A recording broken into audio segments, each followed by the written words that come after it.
What is going on, everybody? Welcome back to DSM Pregame Live, Week 4. Eagles 3-0, Bucs 3-0 in Tampa Bay. Injuries across the board. Which team gets to 4-0? We're very hopeful and very confident, I think, heading into this one that the Birds, the defending Super Bowl champions, get to 4-0 early on in the season. Guys, first and foremost, make sure to check us out on Twitter at DSM_media is where you can find us. Hit that follow button and then check out the link tree in our bio. It will take you to every social media platform we are on: Facebook, Instagram, TikTok, all of that good stuff. But most importantly, make sure to check out the YouTube link to the DSM Philly page. Make sure to smash that subscribe button, share it, friends, family, any other Philly sports fans that you may know of that can enjoy the content. We greatly appreciate each and every one of you. I'm Dylan Davis. To my left today, my faithful co-host Scotty. We're going to get into our best bets, predictions, keys to victory. My man, happy Sunday, and what is going on? Happy Sunday, brother. Not much. Just getting prepped and getting this stream sent out. My bad. I had to retweet that on Twitter, get that shared out. But, no, obviously a lot going on this morning, man. I got Arsenal starting soon. That's why we're kicking it off a little bit early here. And, obviously shortly after that, we get this Eagles-Bucs game that I've been waiting for quite a while, I must admit. Just the struggles that we've had against them, man. It's a very tasty matchup as we go into Tampa Bay today. And it's interesting, the settings. It's almost like roles are reversed here today. The Tampa Bay Bucs are kind of beat up coming into this one offensively, specifically. No Mike Evans today. You get Godwin back off of injury. Baker's a little beat up with the biceps. And you look back to that matchup last year that everybody, including myself, likes to kind of revert back to. And you remember the injuries that took place on the Eagles roster before going into that game. So kind of roles reversed here, but as always, no excuses once they hit the field, man. It's time to play ball, and may the best team win. But happy Birds game day. Go Birds. Happy Eagles game day. Whatever you want to call it, man. Happy Sunday. I'm getting fired up already in here. Sir. I'll be right back, Scotty. Continue to go. Yeah. Yeah, so today, obviously, we got the Eagles visiting the Tampa Bay Bucs. My man was drinking last night, so I'm wondering if he's having some upheaval coming out of his stomach, some upset stomach. But 3-0 Eagles visiting the 3-0 Tampa Bay Bucs. Eagles come into this one as a 3.5-point favorite. I believe that was at what? No, it's no longer at plus money. It's actually at minus 108. So it's moved a little bit here. Marcia says, roll job. I look to have as much confidence as you, Marcia, by the end of this show.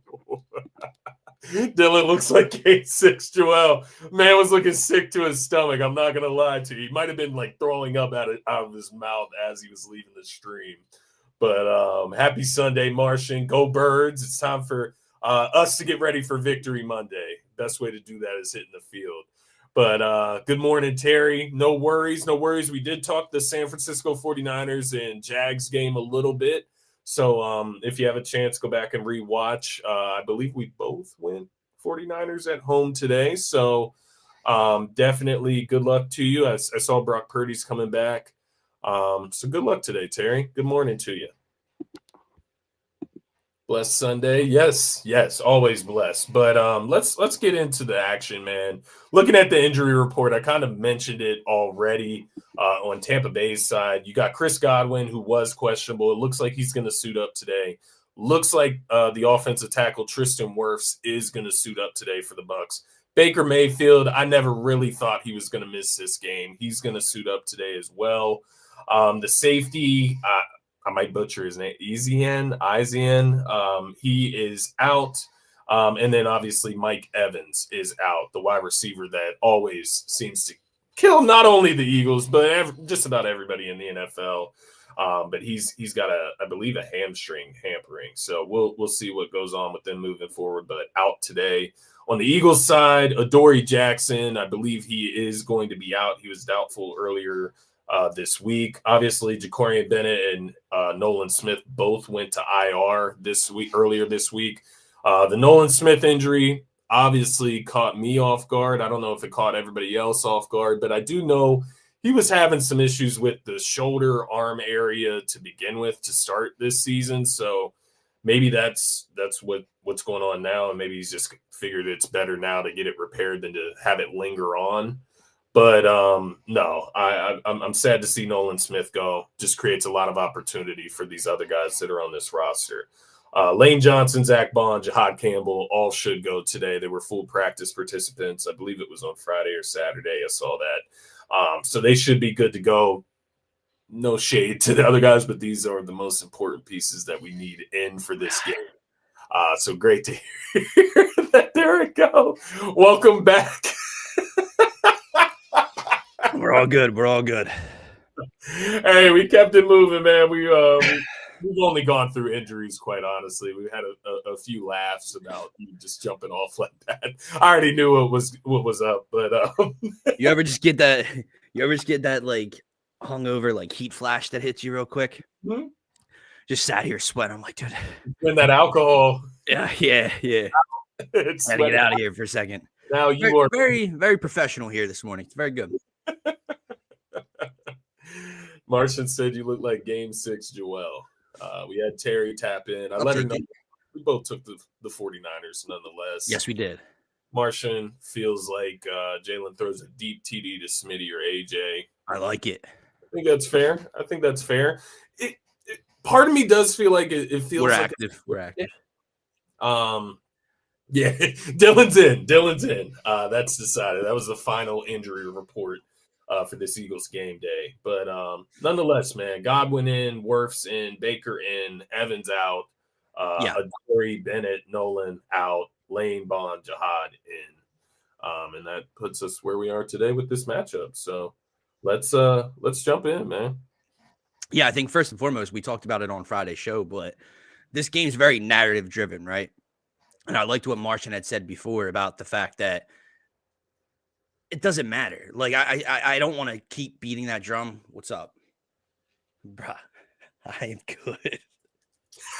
You want an apple juice? I don't need that. But stomach. Yeah. But no, this Bucs team has not played this version of the Eagles, right? The last time that they played a healthy Eagles team was what, 2023? You go back to last matchup again. I don't want to keep repeating myself here, but no Lane, no AJ, no Smitty last year.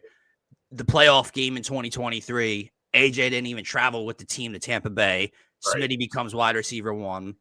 So I just don't buy into all that nonsense. And then you look at the fact that also where we're weak, where we're exposed, even injured today at cornerback 2, Chris Godwin making a return at this age off of a major injury, rotates in the slot a lot. Cooper DeJean locks that up. Yeah. No Mike Evans on the outside today, right? So you're looking at a rookie and Emeka Egbuka who is spectacular so far, but is he going to be the solution to all Tampa Bay's problems? They're still injured on the offensive line. So the whole narrative of Tampa Bay has the Eagles numbers, we'll find out today. Yeah, no, I think that's very fair. I think what Martian said here, not all 3-0s are created equal. I think that's very fair as well. You look at who Tampa Bay's beat: Atlanta 23-20, Houston 20-19, New York Jets 29-27. No victories over a spread of 3 points. So not only were they playing, a 1-2 team, an 0-3 team, and then another 1-2 or 2 0-3 teams. The Jets 3 as well. So they beat 2 0-3 teams and 1-1-2 team in Atlanta, who just got beat 30-0 Panthers. So it's not to say that this Bucs team isn't going to be tough today. They got the weather on their side, right? Is it on their side? It's over 100. It has to be, because you can never get used to 104, 105, but at the same time, they're down there the entire season. They're the ones practicing in it week after week. Yeah. Vic Fangio said the Eagles kind of adjusted their travel schedule this time. They left a day early, I believe, to get down there on Friday. And Vic basically said, cool, but practicing one day in the heat isn't going to solve the humidity problem. So it's you're going to see some IVs on the sideline. You're going to see guys being tagged out on the defensive line repeatedly. So we'll see. And I think that's kind of where I'll get to my first key, and I'll throw it to you, man. It's finding ways to slow down this Tampa Bay offense and Baker, who's had success, because if you let him get into a rhythm and we can't sub our guys out and they control the tempo, right? And they're going hurry up, that's how this line's going to get gas. So can you slow down the running attack on early downs? That's what I'm looking at. 1st and 10, 2nd and 10. Can you not allow Bucky Irving and company to pick up chunk plays of 4, 5, 6, 7 yards? Because then you're going to see Tampa Bay pick up tempo. You're going to see Jordan Davis and Jalen Carter struggling to get back to the line of scrimmage. And that's how the Bucs are going to sustain these drives and put points on the board today. If you can limit those early down runs to, 2nd and 8, 3rd and 7, stuff like that, slows down the tempo for Tampa Bay. They got to be a little bit more methodical in their play calling, and now it forces Baker to have to push the ball down the field to an injured wide receiver core. So slowing down the early down runs is what I'm looking at today, because they have not had success with that in early to start games. You saw the Rams do it to us last week. You remember Javonte Williams on the first couple drives on the opening Thursday night game. You have to limit the running game early on in this one. Yeah, no, I think it's a great point, and I think the proof is in the pudding to an extent. Like, we think Saquon's struggling this year at 3.3 yards per carry. He's at 3.1 yards per carry throughout the first 3 games. So he's not having much success. They're not having much success on the ground in general. And so we should kind of keep that trend going today, to your point. To go along with that, man, we only have 3 sacks this season so far through 3 games. It would be nice to see us finish some plays today, get Baker on his back, and make him feel that biceps, right? Like, he was coming into this game hampered. He wants to go out here. He wants to play through it, play tough. We'll make him feel it once he steps on the field. The last thing I want to see today is Baker Mayfield, like, dancing after a first down or something, bro. Like, that is the shit that, like, hurts when I'm playing. When the Eagles play, like, I don't mind otherwise, but when the Eagles play, I do not want to see that shit. So please, Nolan Smith out of the lineup today. Somebody's gonna have to step up. Jalix Hunt. Is it a Zadarius Smith kind of day? Josh Uche. Somebody's got to step up and get to the quarterback. I like it. Answer the call today, man. Let's get a multiple sack day. Let's get sacks on the board today, man. And, I think they do, bro. I think they do. I don't believe Tristan Wirfs is going to play. It still says questionable on ESPN. But if he's out, that line has been a problem for them. We talk about the struggles of the Houston Texans all the time. Now, those are offensive struggles, right? But look at what the Texans defense was able to do on that Monday night game. Now, obviously, Tampa Bay comes away with the win. Baker has the 2-minute drive going 92, 91 yards all the way down, right? Scoring in the last 5 seconds. But still, I think they got to Baker, 5, 6, 7 times in that matchup. And so you are right. You have to get after Baker, and you have to finish plays. Like, getting close, getting a hand on a back, on an arm is cool. It gets him off his route, right? It's an errant throw by Stafford last week. Dak makes a mistake, throws in the triple coverage in week 1. Does stuff like that helps. But let's get him to the turf, right? Let's get him on the ground today and really make him feel like you said. And then offensively, bro, I have one question. How do we look when the game starts? How does that opening script drive look? How does the first half go? You made major progress in that comeback last week. Yeah. You needed to throw the ball. Not only could you not run the ball, you were in such a hole that you were forced into that scenario, and Jalen thrived. AJ thrived. Smitty thrived. You have too much talent. I love Saquon Barkley. It's not going to be there all the time. You saw that in the Super Bowl. You know what you can do with all this talent. You know what number 1 can do with his arm. Let it happen, man. You cannot take 2 steps back in the first half today. You cannot come out bland and boring, and AJ has 1 target for 6 yards at halftime, and Smitty's a non-factor. You saw how you were able to push the ball down the field. Do it again today, please.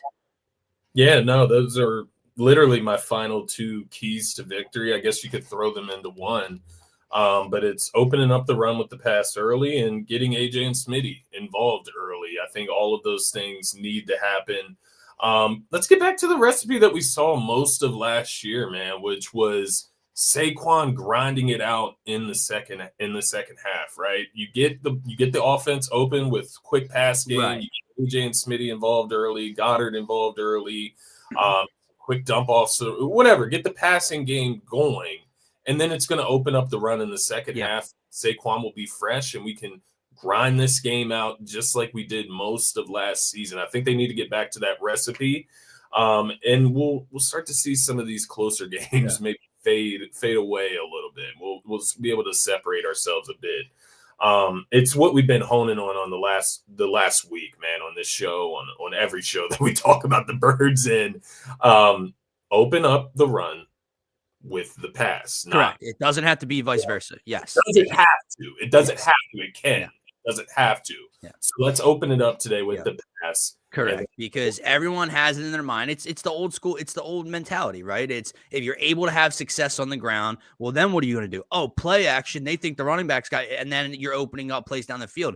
When it's not working and they're stacking the box because of how dominant Saquon was in year one behind this offensive line, I don't care how great the line is. I don't care how amazing Saquon is. You put 7, 8 guys in the box, you're just outmatched. There's only so much that the running game can do. So if you start early by pushing the ball down the field, Goddard's getting open for 12 over the middle of the field, a deep ball, a go route to AJ down the sideline. Now they have to stop stacking the box. Now you have the numbers advantage again, and now Saquon can get those legs turning. It does not have to be the opposite. You can open up the run with the pass just as much as you can do it reversely. So that's what I'm looking for early, man. I would come out throwing early in this one. Obviously, I would love to see Saquon get going and have just a classic day like he had last year, which is very possible. But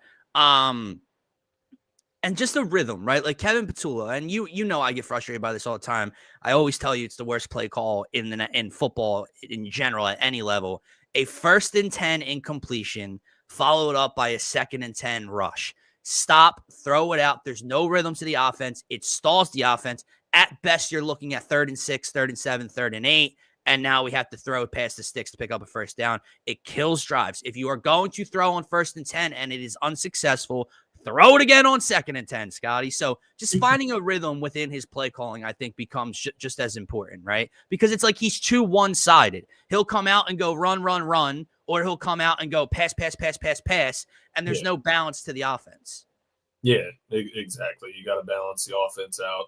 But I think specifically to open it up and be able to balance it, you have to start early with the pass. We'll see how the Bucs approach it, though. Maybe they come out, maybe they don't load the box, and maybe they do dance around. We'll have to see how they approach it, given last week's results. I did want to ask you, man. Obviously we've talked about the run game. Obviously Saquon, 3.3 yards per carry. He hasn't been what he was last year. Maybe he won't be because that was, one of the best seasons ever. But it's not even normal Saquon, right? And something I was thinking about, something I've been seeing around, social media is the thought of Mekhi Becton, man. And it's not that Tyler Steen is like such a downgrade. It's not that. It's not that he can't do his job well. It's just that Mekhi Becton was humongous. He was just a huge mammoth of a man. And so, like, when you think about those holes that Saquon was running through last season, how much of a part did he play in that, man? Like, I mean, some of it is maybe this offensive line building some chemistry with Steen in there full time. Lane was out last week, so that doesn't help anything, obviously. But it's just an interesting thought. Like, how much will you miss some of these, like, minimal – I would call them in between the lines type of pieces when you're talking about Mekhi Becton or Isaiah Rodgers in Minnesota now, right? Like, these are guys that I don't think I didn't pick them as like the biggest losses this offseason. No, especially the Becton point, right? I think it's very important because you look at all the talent that's on this line that's still here, the 4 of the 5 pieces. Those are the bigger names. Becton signed the 1-year deal. He was new. And then if you had to say, 1 through 5, rank them, Becton would come in at number 5 every time. That doesn't mean he wasn't just as important to the game plan, to the rushing attack. Like you mentioned, Steen's a huge guy. There's no one bigger than Mekhi Becton at right guard. And he just moved bodies. He just moved massive men, right? So it is an adjustment period.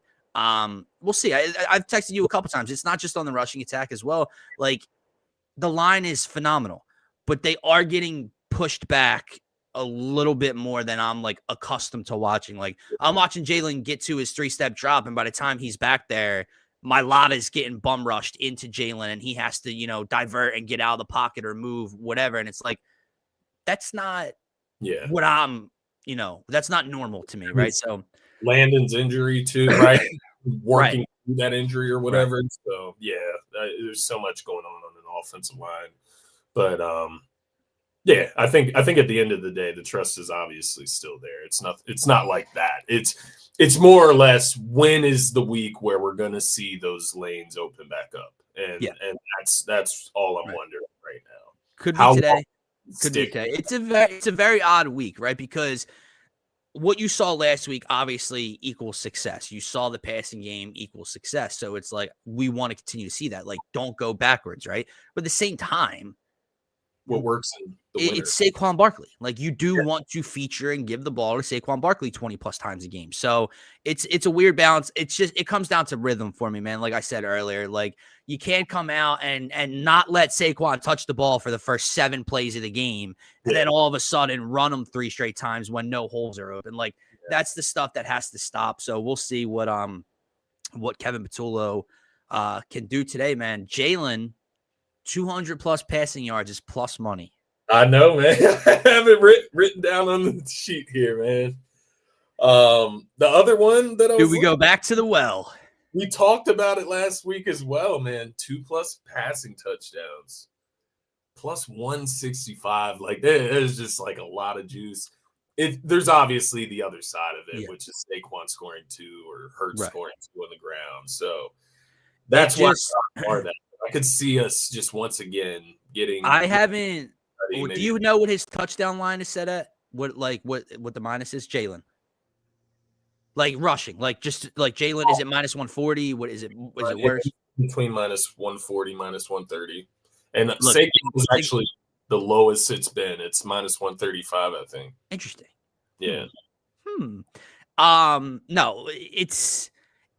The guy scores every goddamn week. If there was a week, I would say that if I had to pick, don't pick him to score a touchdown, it would probably be this Bucs game, right? Because, again, more missed false starts that continue to be highlighted last week by refs. They're going to continue to monitor that and start throwing flags at some point. And you add in the massive unit that Tampa Bay has in the middle of this defensive line. It's just a week where you can't count on the tush push, right? As dumb as that sounds to say, but they could have 1st and goal at the 7 and Jalen scrambles and runs it in anyway.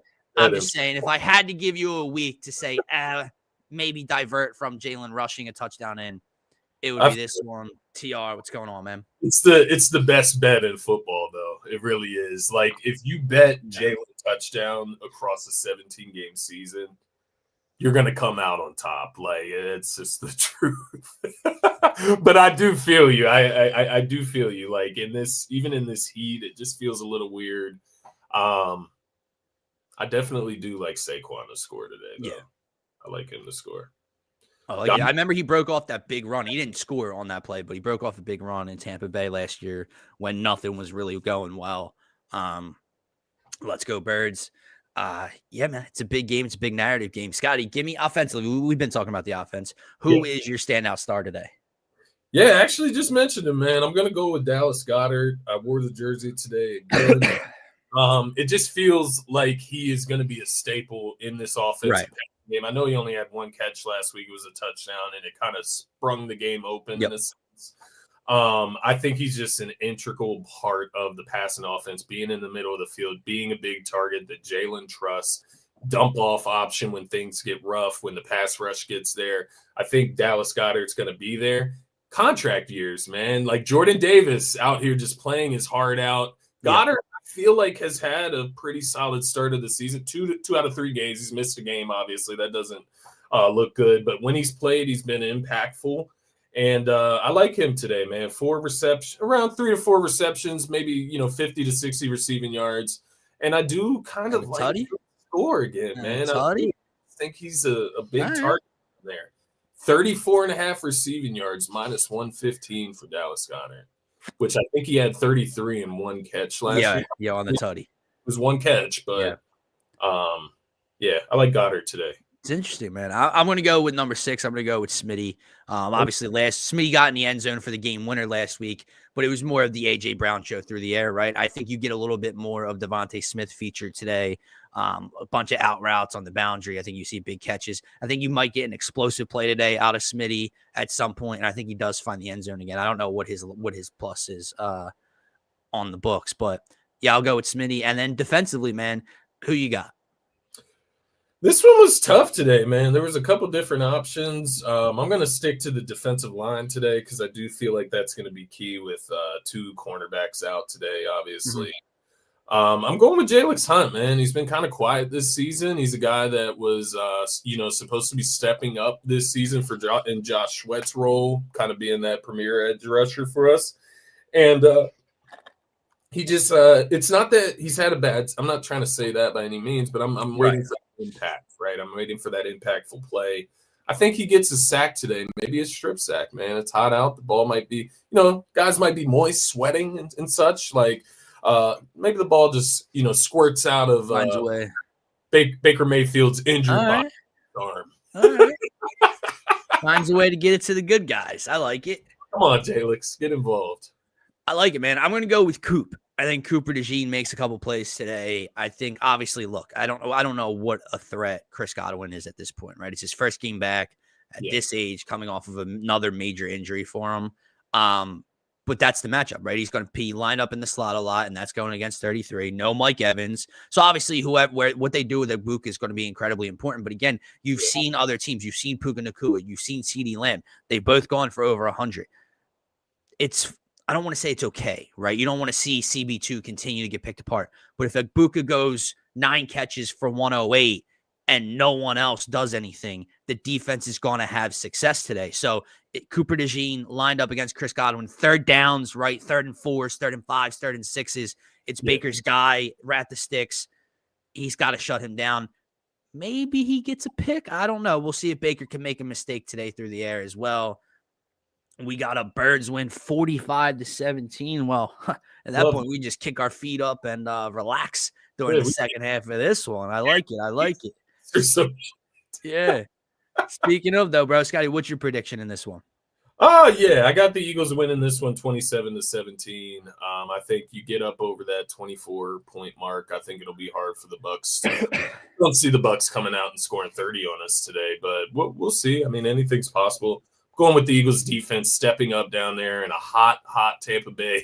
It's hot. It's definitely hot. Guys are going to be subbing on and off, but we've got depth built there on the defense, and that's what it's ultimately for. I do think the Eagles, they'll struggle at times today just because Tampa Bay is a good defense, but I still think they'll find their way throughout this game and end up getting up over the 24-point mark. But I like 27-17 today nonetheless.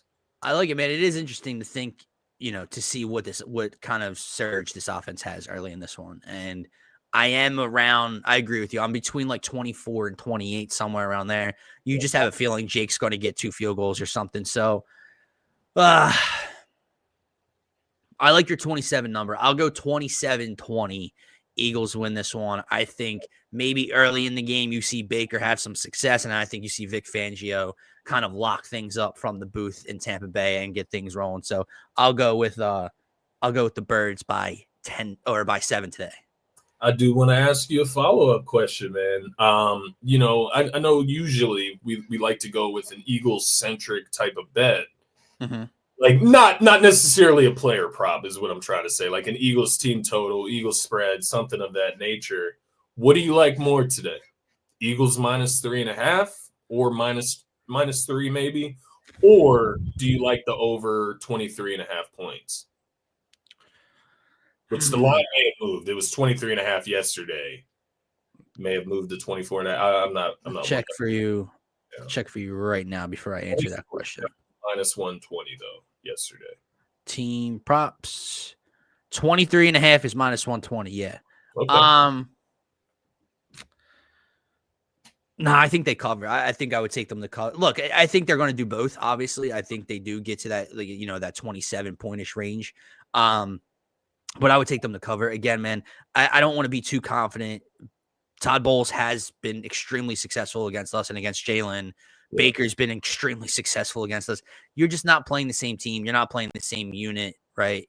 You played a broken version of them 2 years ago in the playoffs, and then you played nobody that's here right now, basically, from last year. So I think the Birds win this one pretty easily. So yeah, I think they win by 7 to 10. So I would take them -3, -3.5. Yeah, dude, Carson Wentz has been sacked like 5 or 6 times, and it's early in the third quarter. I just was looking at that shit. It's insane. But yeah, no, I like it. I like the Eagles to cover. And he just got picked off by TJ Watt. Wow. Wonder how that. He probably getting sacked again. Have to throw it away. Damn. The Carson Wentz experience, baby. Started 7 for 7. No, I love it. Let's go Birds today. Yes, sir. 200 passing yards for Jalen. I do like that as well, man. 190 plus is minus like 129 or something. So that's interesting too. But it's like just 10 more yards for plus juice. I kind of want to do it, but yeah, I think something, because look, as much as I just don't know that today's the day the running game gets going. Does that make sense? Like that defense, I don't know that Todd Bowles is going to let Saquon Barkley run for 160 yards today. I think they're going to have to throw the ball. I do think the game stays close into like the mid-third quarter, somewhere around there. Yeah. Excuse me. So a couple chunk plays and you're close to 190, 200. Yeah, no, that's fair. I like it, Martian. I listen, I respect it. It was that Monday night game in like week 3 in 2023, like way before the clap started. And we beat them handily in that game. And again, you played the broken version, the AJ Brownless version in the playoffs after the claps had already been in full swing and they lost like 6 or 7 games. And then you played me and you and Martian last year. So I'm not buying into the narrative that Todd Bowles and this team has. And then the other game people still throw in there is Jalen's rookie year in the playoff game. Come on, man. Let's cut the shit as if this is the same Jalen Hurts or the same team. So that's why I do want to lay the Jalen 200 yards probably as the best bet again, because again, we talk about narratives all the time. We talk about this locker room listening and understanding. Like you saw Jalen get fired up in Patullo's face last week, right? Before the offense really started getting going. Yeah. He's going to allow a stale offense to take place today. He's just going to hand the ball off, get stuffed, throw screens, throw out route. Like, no, I don't think so. So I think the passing game continues to go. So Jalen 200 plus, Eagles team total, spread. All of it. All of it in the win. Send it. So that's going to do it for this edition of Pregame Live, guys. Again, I see a lot of you watching right now with us. We appreciate it, but not a lot watching on the YouTube channel. So make sure if you are watching on Twitter, we don't get to see your comments if you want to be active from there. So check out the link tree right to the DSM Philly YouTube page. Subscribe. Go Birds, and we will be back with you tomorrow on hopefully a Victory Monday show. Peace out, everybody. Go Birds.